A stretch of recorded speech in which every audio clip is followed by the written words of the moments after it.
देखो, अगर हमने गांव के लोगों को ये बात बता दी कि तुम ही राजकुमारी मेघालय हो, तो हो सकता है वो लोग तुम पर गुस्सा करें। हमें थोड़ी समझदारी से काम लेना होगा। लेकिन हम कर क्या सकते हैं? कैसे पता करें कि पिताजी महाराज और मेघालय का आगे क्या हुआ? रुको, हमें महाराज और राजकुमारी मेघालय के बारे में तो पता है ना। अब बेरमपुर पुराण खत्म हो गया तो जरूरी नहीं कि बात की कहानी भी इतिहास से मिट गई हो। तुम कहना क्या चाहती हो इशिता? मेरा मतलब है कि हमें हिस्ट्री के प्रोफेसर नवीन से बात करनी चाहिए। उन्होंने इतिहास की हर तरह की अजीब से अजीब और पुरानी से पुरानी कथाओं घटनाओं के बारे में पढ़ने का शौक है। हो सकता है उन्होंने राजकुमारी मेघालय और महाराज विश्वजीत के बारे में भी पढ़ा हो। हाँ, सही कहा। हम लोग कल ही उनसे मिलने चलते हैं। अगली सुबह ये तीनों बिना किसी को बताए गांव से निकल गए। मेघना अनुज की बराबर में बैठी थी और इशिता पीछे थी। वैसे अनुज, एक बात पूछूं? हाँ बोलो। मैं तो मेघना की बेस्ट फ्रेंड हूँ, लेकिन तुम मेघना के लिए इतना क्यों फील कर रहे हो, जो उसकी हेल्प करने के लिए हमेशा तैयार रहते हो? इस पर मेघना ने इशिता की तरफ देखा। इशिता, मैं इस टाइम बहुत सीरियस हूँ। तुम प्लीज ऐसी कोई बात मत करो। मुझे अपने ऊपर इतनी गिल्टी फील हो रही है कि मैं ही जानती हूँ। बेरमपुर से 2 घंटे का सफर तय करके ये सभी प्रोफेसर नवीन के घर पहुंचे।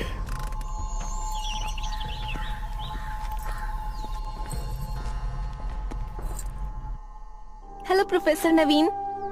हेलो इशिता, कैसे हो? ठीक हूँ प्रोफेसर। ये मेरी फ्रेंड है मेघना और ये अनुज। कहो, कोई परेशानी? प्रोफेसर, हमें आपकी थोड़ी मदद चाहिए थी। सन 1600 में मध्य प्रदेश में राजा विश्वजीत का शासन था, जिनकी एक राजकुमारी भी थी, मेघालय। क्या आपने उनके बारे में कुछ पढ़ा है? विश्वजीत और राजकुमारी मेघालय? प्रोफेसर कुछ देर तक सोचे और फिर बोले, नहीं, इनके बारे में तो मैंने कभी नहीं पढ़ा। ओह नो, अब क्या करें? वैसे तुमको इनके बारे में क्या जानना है? कौन थे ये दोनों? प्रोफेसर, बेरमपुर गांव में महाराज विश्वजीत और उनकी राजकुमारी मेघालय का शासन था। उन्होंने अपने राज्य के लोगों की जान बचाने के लिए अपने राज्य को ही छोड़ दिया था, और उसके बाद उन दोनों का क्या हुआ ये किसी को पता नहीं चला। हाँ, और हमें यही जानना है कि अपने राज्य से निकलने के बाद उन दोनों का क्या हुआ। ओह, राजा विश्वजीत, याद आया। मैंने इनके बारे में रहस्यमयी घटनाओं की किताब पढ़ा है। रहस्यमयी घटना? हाँ, रुको, मैं उसे लेकर आता हूँ। प्रोफेसर ने एक किताब निकाली और कुछ पन्ने पलटने के बाद उन्होंने इशिता के सामने किताब रख दी।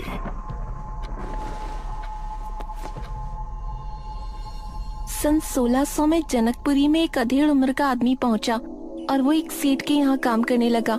सेठ ये देखकर हैरान था कि उस आदमी का चाल चलन, बोलने का तरीका, उठने बैठने, खाने पीने का अंदाज बिल्कुल राजा महाराजाओं वाला था। लेकिन पूछने पर वो बताता था कि वो एक मजदूर का बेटा है और अब अनाथ है। लेकिन इसके बावजूद किसी को उसकी बात पर भरोसा नहीं था। रात को सोते समय वो बार बार राजकुमारी मेघालय का नाम पुकारा करता था। धीरे धीरे उसकी तबीयत बहुत खराब होने लगी और उसके माथे पर हमेशा चिंता की लकीरें नजर आती थीं। कुछ ही महीनों में उसकी हालत बहुत बुरी हो गई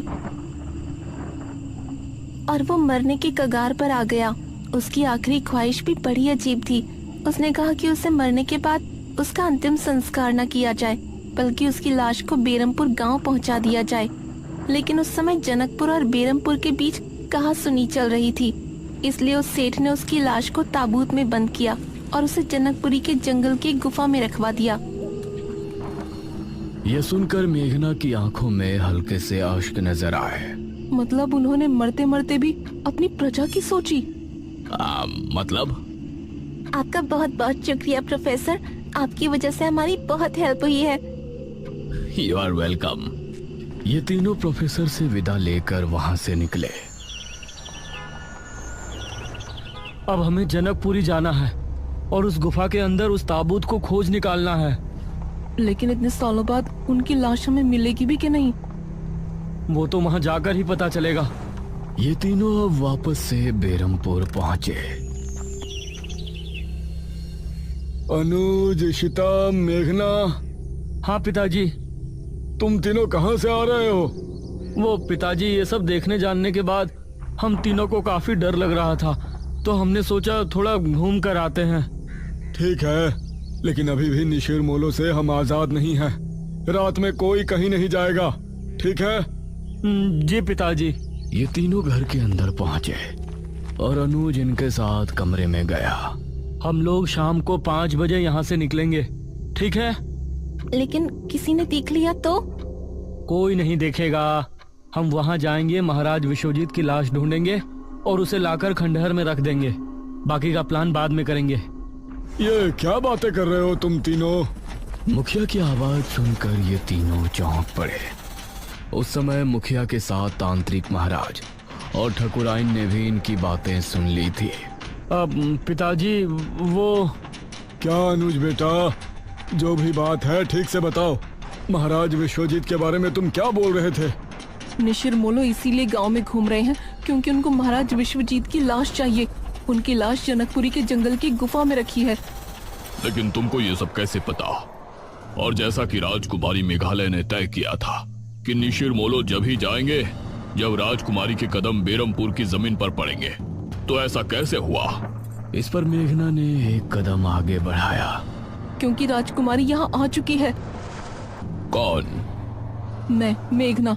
पिछले जन्म में राजकुमारी मेघालय मैं ही थी। यह सुनकर सभी की हैरानी का कोई ठिकाना नहीं रहा।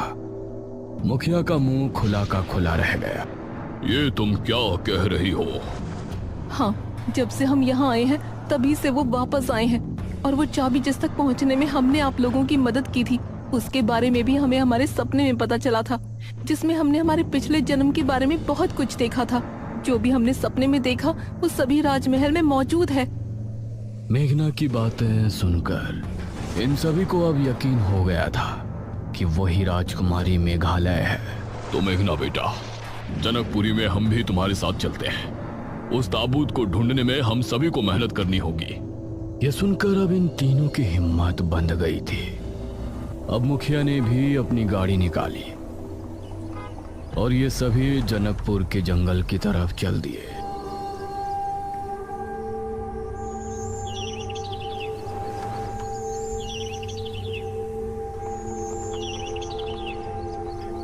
वो रही गुफा।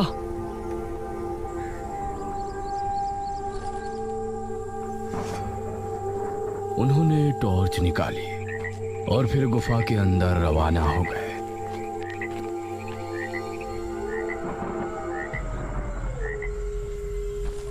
जैसे ही मेघना ने गुफा के अंदर कदम रखा तो जमीन अजीब तरह से हिली। अरे ये क्या? और काफी देर बाद जमीन का हिलना बंद हुआ। लगता है सालों से यहाँ कोई नहीं आया। ये कैसी आवाज है? गुफा में अजीब सी आवाज गूंजी, जैसे कई सारे कीड़े एक साथ रेंग रहे हैं। तभी इनको सामने से काले मकड़ों की फौज आती हुई नजर आई। अरे बचो! ये सभी इधर उधर भागे और छोटे छोटे टीलों पर चढ़ गए। वो सभी मकोड़े तेज शोर के साथ गुफा के बाहर निकल गए। हमें बहुत संभल के चलना होगा। ये फिर से एक साथ सामने की तरफ रवाना हुए।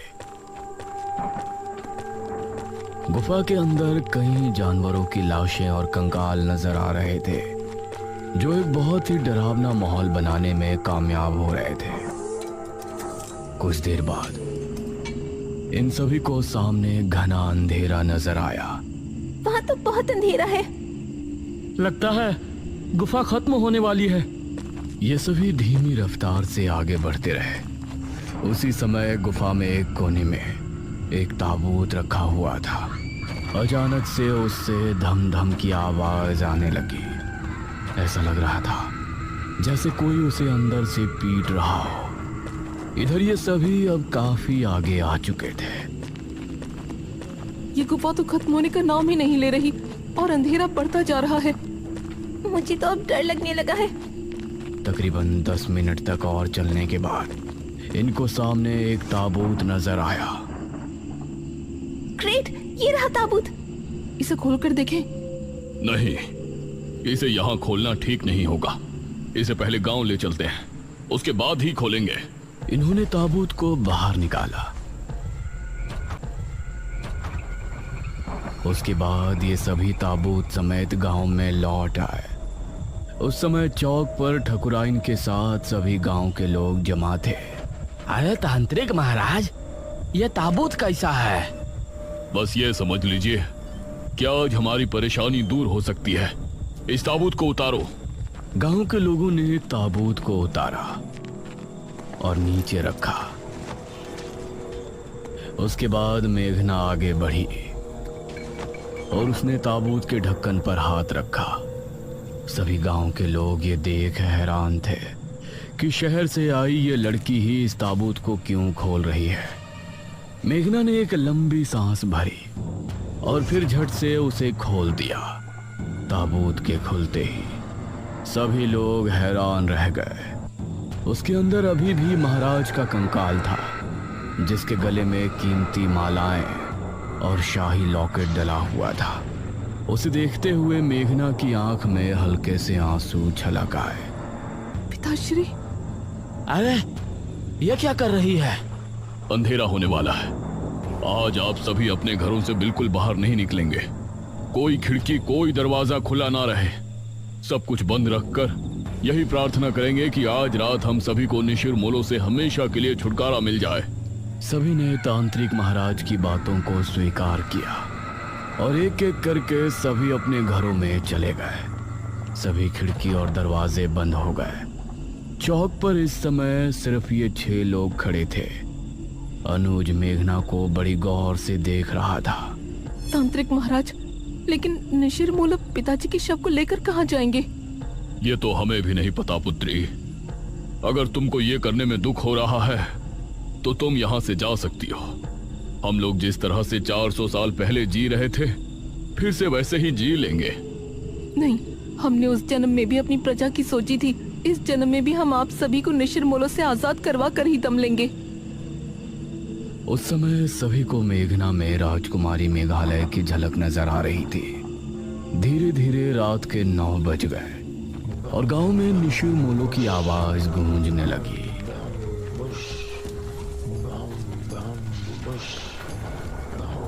उनकी आवाज सुनकर अपने घरों में बैठे सभी गांव के लोग डर गए और सभी हाथ जोड़कर निशिर मोलो से बचने के लिए प्रार्थना करने लगे। वो अपने भारी कदमों के साथ आगे बढ़ रहे थे और तलाश में थे कि उन्हें कोई नजर आए और वो कब उसे उठाकर साथ ले जाए। मेघना कुएं के पास खड़ी थी। अब मुखिया और बाकी सभी कोठी के अंदर बैठे मेघना को देख रहे थे। तांत्रिक महाराज, निशिर मोलो मेघना को साथ तो नहीं ले जाएंगे ना? नहीं बेटा, ऐसा मत बोलो। निशिर मोलो अपनी मध्यम चाल चलते हुए कुएं की तरफ बढ़ रहे थे। जैसे ही उनको सामने मेघना नजर आई तो उनकी आंखें और तेज चमकने लगी। उन्होंने रुककर मेघना को देखा और फिर ताबूत खुलने लगा। उसके अंदर से सुनहरी रोशनी निकलने लगी और मेघना उसकी तरफ खींचने लगी। नहीं, हमें मत ले जाइए। निशिर मोलो की आंखें गुस्से से और लाल हो गई थी और मेघना ताबूत की तरफ खींची जा रही थी। नहीं, मेघना! अनुज जल्दी से बाहर की तरफ भागा। इस तरफ मेघना ताबूत तक पहुंचने ही वाली थी, तभी हम राजकुमारी मेघालय हैं। राजकुमारी मेघालय! इतना कहते ही उन चारों ने एक दूसरे की तरफ देखा और फिर ताबूत के अंदर से उस रोशनी का निकलना बंद हो गया और ताबूत वापस बंद हो गया। हम जानते हैं हमने आने में देरी कर दी, लेकिन जैसा हमने वादा किया था, हम अपने पिताश्री महाराज विश्वजीत की लाश लेकर आपके सामने प्रस्तुत हैं। मेघना, तुम ठीक हो? इस समय निशिर मोलो ने अनुज पर ध्यान नहीं दिया और वो सभी एक साथ बोले, कहाँ है वो दुष्ट राजा विश्वजीत? उसके इतना कहते ही मेघना और अनुज ने मिलकर सामने रखे ताबूत से कपड़ा हटा दिया और उसे खोल दिया। उसके अंदर पड़े कंकाल को देखकर निशिर मोलो जोर से हुंकार भरने लगे। वो ताबूत के पास आकर रुके। उसका ताबूत खुला और रोशनी निकली। महाराज का कंकाल उस ताबूत से निकलकर उनके ताबूत में आ गया और फिर वो चारों वही आवाज करते हुए वहां से कब्रिस्तान की तरफ चल दिए।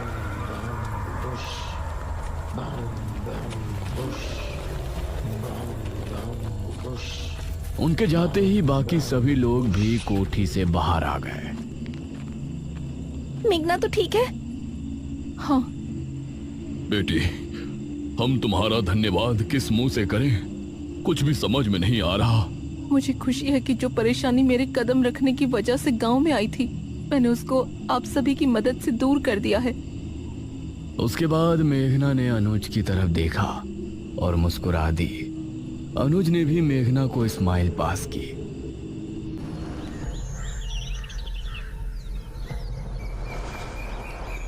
अगली सुबह मेघना और इशिता गांव की सरहद पर पहुंची थी और सभी उनको छोड़ने के लिए वहां जमा थे। इशिता, मेघना, आओ बैठो। शहर जाने वाली बस 11 बजे आ जाएगी। ठीक है मुखिया जी, नमस्ते। नमस्ते अंकल एंड आंटी, हमसे कोई गलती हुई हो तो माफ कर देना। अरे नहीं बेटी, तुम दोनों तो बहुत ही अच्छी हो। मैं ही बेवजह बात बात पर भड़क रही थी। मेघना और इशिता गाड़ी में बैठी।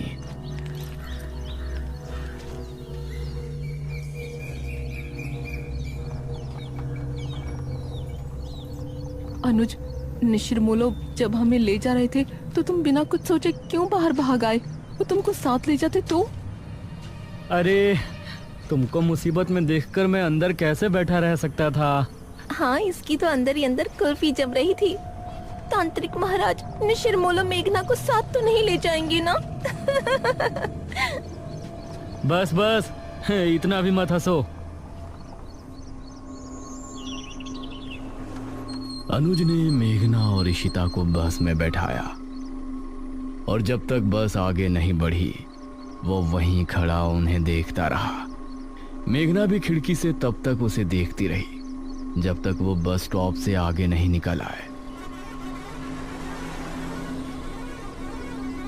काश ये गांव में जल्दी वापस आए। वैसे राजकुमारी मेघालय, आपने मृत्युंजय अमृत का सैंपल इसीलिए लिया है ना कि गांव में वापस जल्दी आ सको? इस पर मेघना मुस्कुराई। अवश्य आएंगे सखी।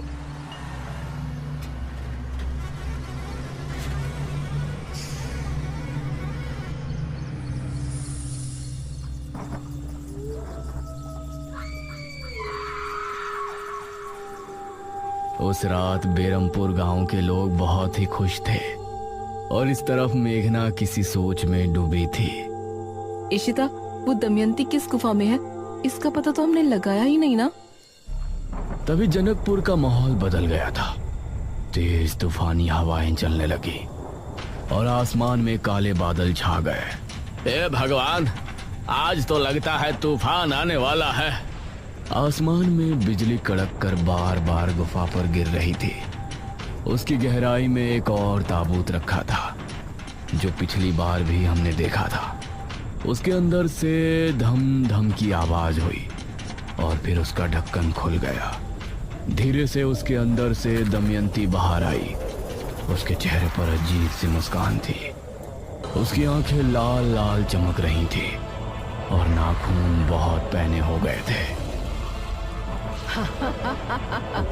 हम जाग उठे हैं, हम फिर से आजाद हो गए, आजाद हो गए हम। वो भयानक अंदाज में हंसती हुई गुफा से बाहर की ओर बढ़ गई। उसके चेहरे पर एक रहस्यमय मुस्कान थी जो आने वाले खतरे की तरफ इशारा कर रही थी।